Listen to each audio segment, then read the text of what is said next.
Larval control, permanent water, flood water, artificial containers, drainage system sites have been inspected for larval mosquito breeding. As a result of these inspections, 2,336 ounces of fast 432-1512-1515 was applied to mosquito breeding sites during this report period. Adult mosquito control activity. In response to community events and mosquito surveillance data, VCI applied adulticide on 7 nights during this period. All adulticide ULV applications were made with truck-mounted ULV units equipped with GPS-enabled monitors. During this report period, a total of 373.9 spray miles, 13,597.7 acres were treated, with a total of 19.5 gallons of controlled 3167, 45.8 gallons of perm 3030, and 10.1 gallons of controlled 3030 in residential, recreational, commercial areas. We had 11 service request calls. Of course, we responded, inspected, and treated as required. We applied 400.8 ounces of controlled 3167, 29.6 ounces controlled 3030, 30.7 ounces of permanent on 3030 in these areas. Anyway, that pretty well sums it up. We was here, we kind of kept up with the activities, kept up right there at the fair, kept a truck on site and in the area, sprayed prior to and so on. Just try to stay on top of things. Is there any questions? I don't know whether cool weather helped or not, but I didn't have anyone particularly comment about mosquitoes at the fair. Well, we had some wind. We did have some help during the nighttime out there. We had a little bit of wind. It's cooled down a little bit, but we still have mosquitoes out if you got in certain areas. When it gets down, when your mosquitoes go away, it gets down below 50 degrees at night. Then it starts, you kind of don't have quite the problem. The anopheles will overwinter as adults, so we did have a little bit of help with the breeze and different things, and then prior to, taking care of it, spraying and stuff, that helped a lot too. Now I do know when I was out that night, I took my children out. I think I run into you inside there. But afterwards we were out and about, and there were some mosquitoes out. They were still biting and stuff. So I feel like we're very confident that we definitely reduced the problem at the fair. So.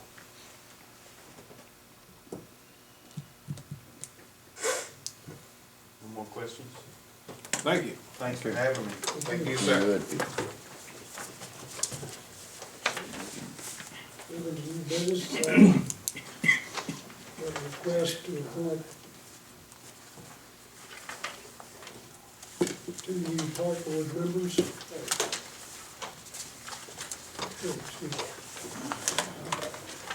appoint Angela Payne, number 44, and Michael Stokes for their first term on the park board. The term would end May 31st, 2018. So move. Second. Any discussion? All in favor, say aye. Aye. Also like to recommend reappointment. James Finch and Don Collins to the airport board for a second term. This term would expire August 6, 2019. I'll make a motion. All in favor, say aye. Aye. Carries. Next term, we've had permanent appointment.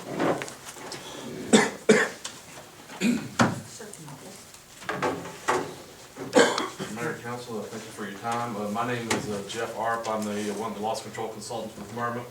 I've been coming down to the Boot Hill for the last 16 years. Murma is the Risk Management Association that the city's been a member of for many years, I believe since the mid-'80s. And we're the company that takes care of your claims, but we also ask you to be pretty active in your risk management practices. We look at safety programs, personnel policies, which sounds like you're doing tonight as I'm sitting here listening to the meeting. And we also provide a lot of different services to help you achieve those goals with reducing your losses, like safety training, online safety training. We got a firearms training simulator for our police department. We reimburse Missouri LTAP program for our members. We want to take advantage of that, and many other services. So one reason why I'm here tonight is because of this grant program that we have. This program was put together several years ago to help members get reimbursed for equipment that they identified a need for, and that would also fit within our mission statement. This past year, we received several applications from the police department. I'm gonna read off the applications that the police department turned in and the funding that was approved from the committee. A dash mounted camera was approved for $2,797, which was at 70% of what was turned in on the application. 10 body wearable cameras for $5,500, which was 55% of the value what was turned in on the application. Less lethal equipment for $550, that was funded at 55%. A set of stop sticks for $289 at 55%, and 2 tasers for $1,872, and that was at 55%. Grand total, $11,008. Pretty much the Marno jackpot from my vantage point. I don't see very many awards getting out over 10 grand, so congratulations on the police department for getting all that money here. Just got the paperwork tonight for the invoices and the cancel check. As soon as I get back to the office Monday, I'm out the rest of the week, but I will forward this to my boss and we'll get the check in the mail to you guys first part of next week. Again, I'd like to thank Johnny and the police department for doing all the work, getting that money here. All those applications have to be written up, research had to be done, and all that stuff. So kudos for all that. So with that, I got a plaque here for $11,008 with a lot of good signatures on it saying the money's coming. I appreciate it. Thank you. Thank you. Hey, Appreciate Alex, that. would you care to take a picture of them? I was thinking it'd be a good time to take a picture. Yeah, well, Jeff, let's see. Mr. Mayor, while they're doing that, while Jeff's here, I'd like to publicly thank him.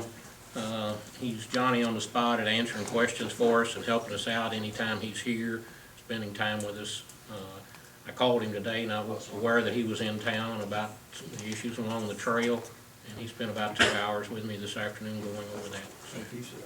So, do appreciate him. He's very easy to work with. It's particularly like him when he comes to town with his checks. Thank you, Jeff.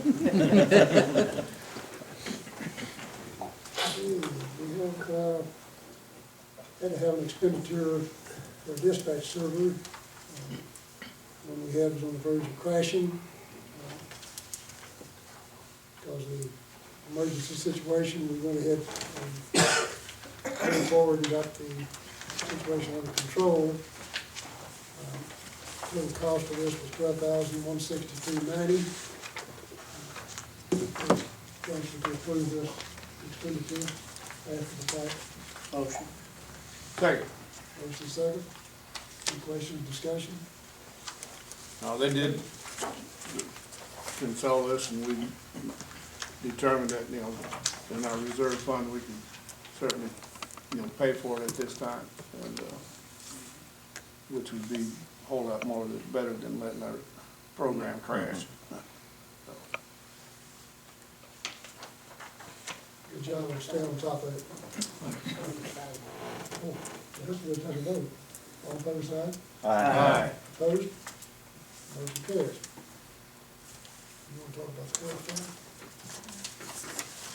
Get you in there. Okay, just to let the council know, the Board of Public Works had a fair for their employees last year, and they already have it set up to have different vendors to come.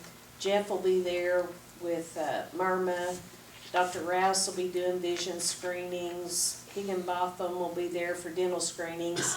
And we asked to tag along with them this year. And so that is going to be October the 22nd, which is Thursday, and it's from 8:30 to 10:30. And then if our employees want to get a flu shot, they can go to the health department, and either their insurance will take it or it will be covered under uninsured basis. But these are just another thing that we're trying to do for our employees to help them be all of us be a little healthier. Well, I also mentioned that at our last meeting about trying to come up with program at the fitness center that would contribute to the wellness of all of our employees. The city of Light and Water already provides that benefit to their employees, and I have been in touch with Mr. Parr out there, and we don't have the exact details, but by the next meeting I'll have a written document that he has offered that at a very reasonable rate, I think, for any of our employees in fire, street, police department, whatever, anyone that would be have an interest in a wellness program. I'm not going to call it a fitness program, it's a wellness program. But I'll have that by next meeting. Very good.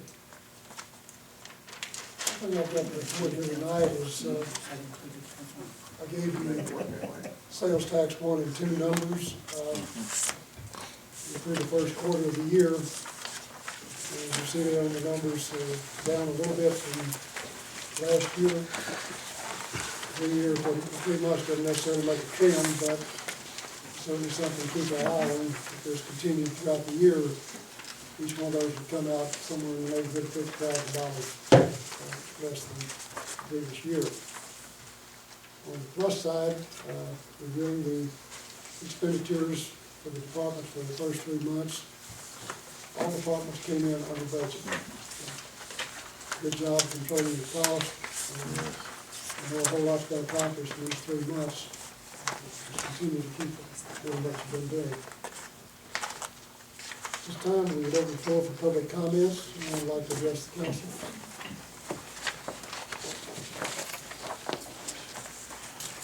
All right, thank you, Chancellor Wayne. Really, I'm here as part of the St. Francis Street Committee for this part of it.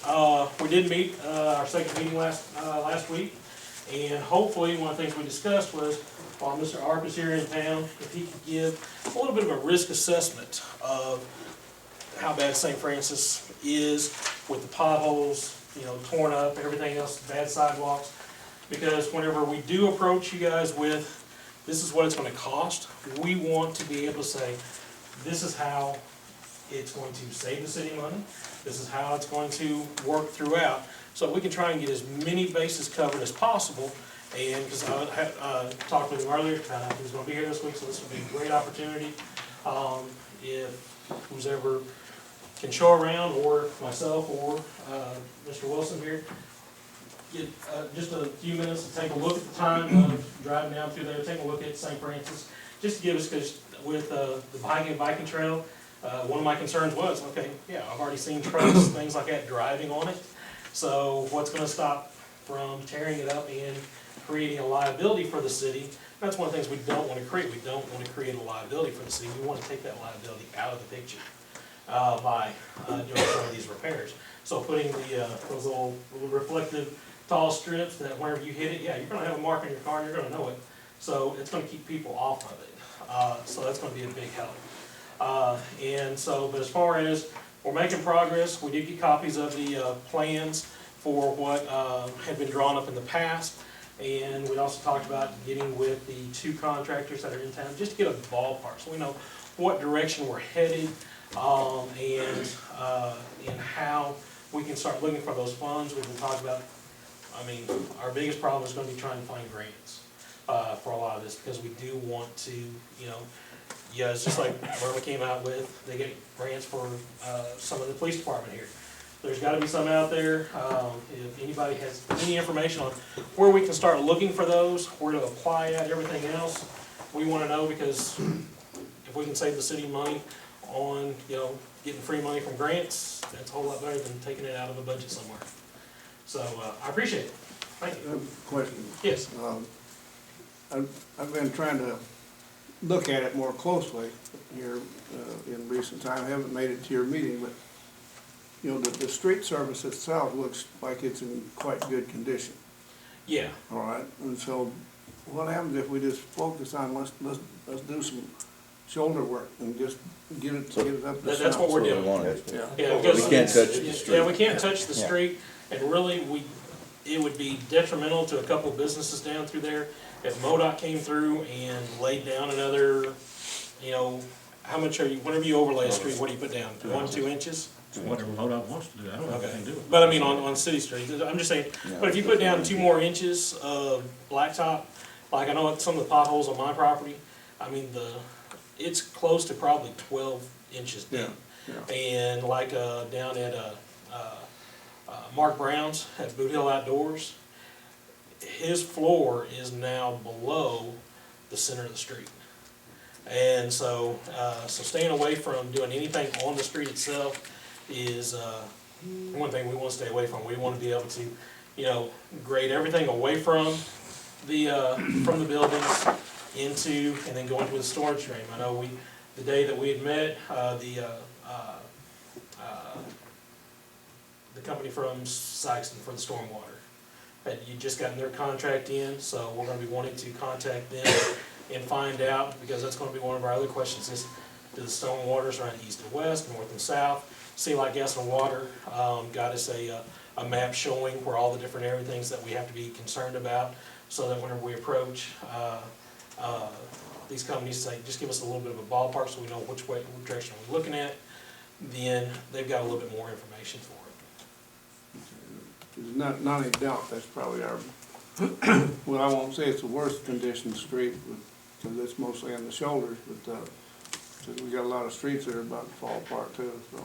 Yeah, but so that way it's, I mean, by replacing those that are in wheelchairs and the motorized scooters that are, I'm not talking the little 49cc ones, I'm talking the motorized wheelchairs, things like that, they can get off the highway and get onto the shoulders and make it safer back and forth to Tent Country Mart and wherever else they're going.